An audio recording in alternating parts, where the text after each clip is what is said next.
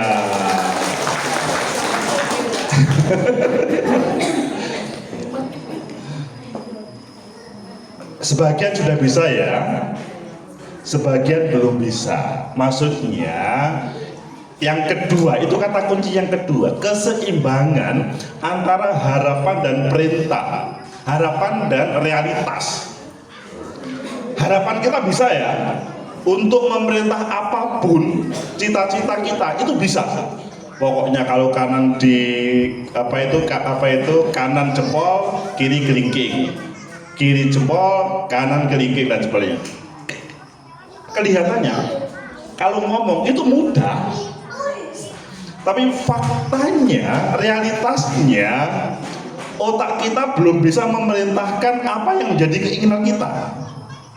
Itu kan antara harapan dan realitas.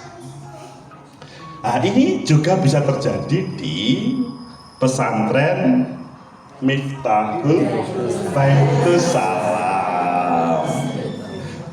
Pesantren Baitus Salam. Jadi saya yakin Kiai Misbah dan seluruh jajaran guru, ustadz semuanya sudah mempunyai program jangka pendek, jangka panjang, bagaimana bisa membesarkan itu. Tetapi kadang-kadang ada bagian-bagian yang tidak sejalan. Bapak Ibu, seandainya teman Bapak Ibu diperintah tidak mau menjalankan, sakit hati nopo boten. Itu kalau teman. Kalau bawahan, misalkan Bapak Ibu kepala sekolah, kemudian tidak menjalankan, anak buahnya sakit hati nopo boten. Sebaliknya, ketika anak buah meminta, Pak Kepala, tolong dong gaji kami itu sesuai dengan UMR, UMK. Kalau tidak, maka kami tidak sejahtera, kami tidak bisa mengajar. Sakit hati enggak Bapak Kepala Sekolah digitukan oleh para anak buah ini? Ini yang salah siapa? Yang salah itu yang membuat aturan UMK atau murid-muridnya, santri-santrinya yang tidak mau membayar sampai kemudian para ustadznya tidak sampai UMK. Bapak Ibu yang kami hormati, kalau mendengarkan dari Ustadz Misbah sama Ustadz Prof. Ahsin tadi, maka enak ya. Dahulu beliau mau makan satu hari aja nggak bisa, sulit untuk makan. Tapi nggak tahunya, loh, Prof. Ahsin nggak berapa lama kemudian bisa membangun sebesar ini. Beliau dari Jember, dari Sumeneb, itu tidak punya apa-apa, tapi sekarang sudah diberi amanah seperti ini. Alhamdulillah. Ini pasti ada proses-proses yang selanjutnya, keseimbangan antara harapan dan realitas kemudian dihadapi dengan lapang dada. Karena kalau tidak, kemungkinan Prof. Ahsin itu mungkin belum menjadi profesor dan belum bisa membawa amanah ini. Dan catatan ketiga yang terakhir, Bapak Ibu semuanya, menjadi guru, menjadi ustadz, pendidik itu amanah. Itu sebuah kebanggaan bagi Bapak Ibu semuanya. Saya sebetulnya tadi diceritakan Kiai Misbah, saya guru atau dosen di UNESA, Universitas Negeri Surabaya. Padahal saya tidak pernah bercita-cita untuk menjadi dosen. Cerita hidup saya itu dari Jember kemudian ke Surabaya, pengennya bisnis. Karena memang diceritakan waktu saya tadi, memang iya. Tapi selanjutnya ketika kuliah di S1 di Surabaya, kehidupan itu berubah dan harus menjadi seorang yang aktif menggerakkan kehidupan. Akhirnya melanjutkan S2 di Universitas Airlangga dari UIN Sunan Ampel, kemudian menjadi KPU Kabupaten Ponorogo 2 periode, menjadi KPU Provinsi Jawa Timur. Endingnya sesudah 11 tahun berkeliaran di dunia politik, akhirnya kemudian oleh Allah diberi amanah untuk menjadi dosen di Universitas Negeri Surabaya.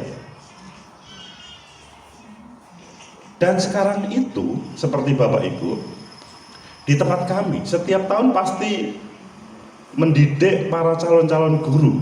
Meskipun saya Kaprodi Sosiologi Visipol Universitas Negeri Surabaya, Visip, Sosiologi Visipol.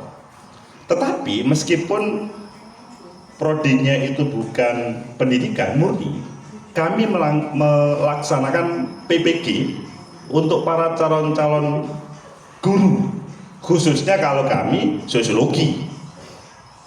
Setiap tahun itu tidak hanya sekali rekrutmen calon guru itu,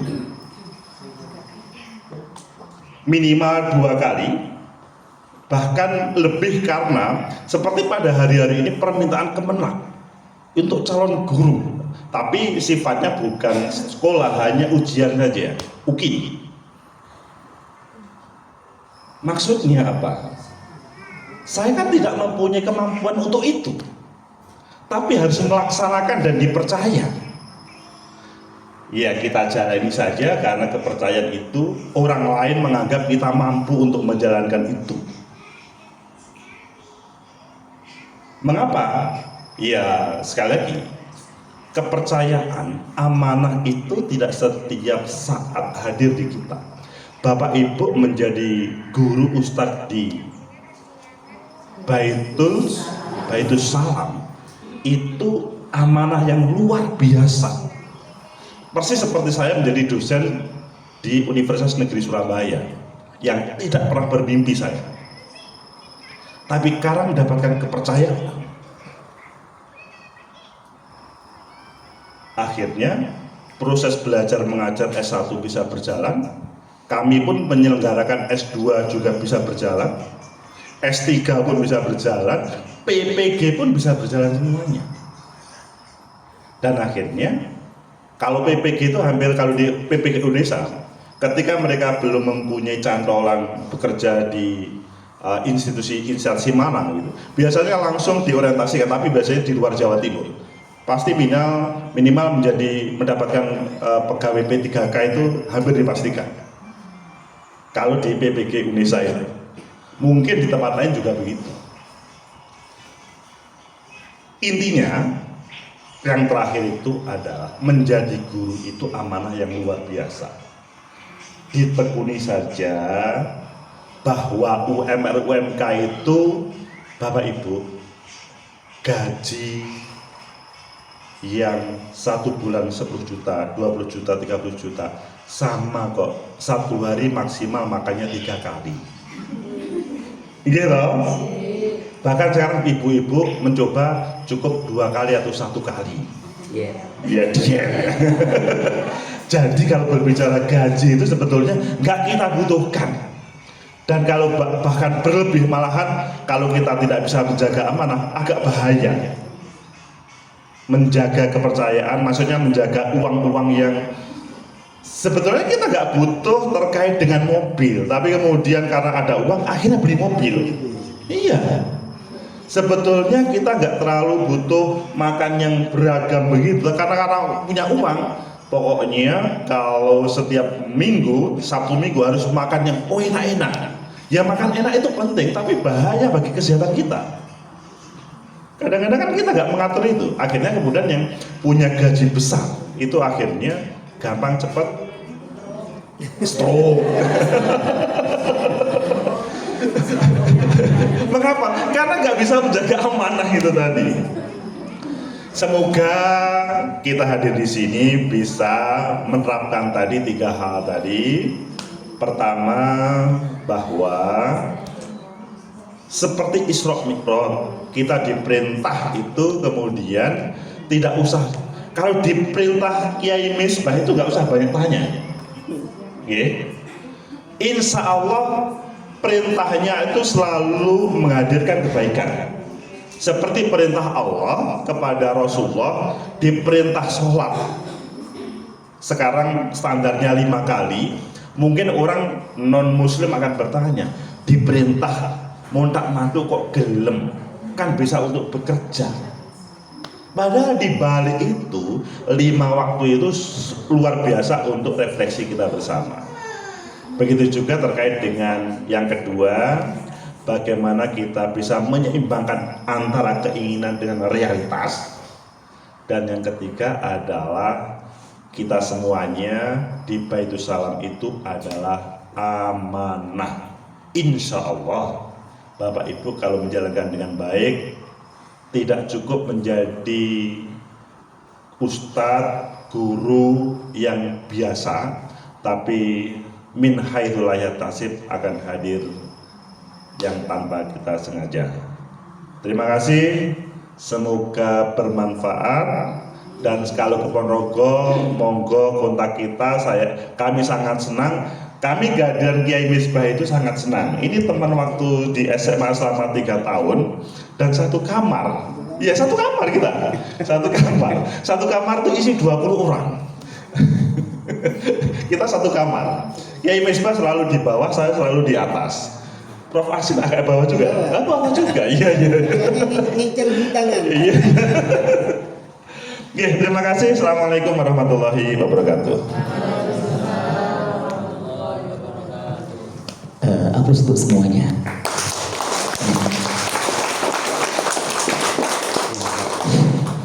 Alhamdulillah pada sore hari ini kita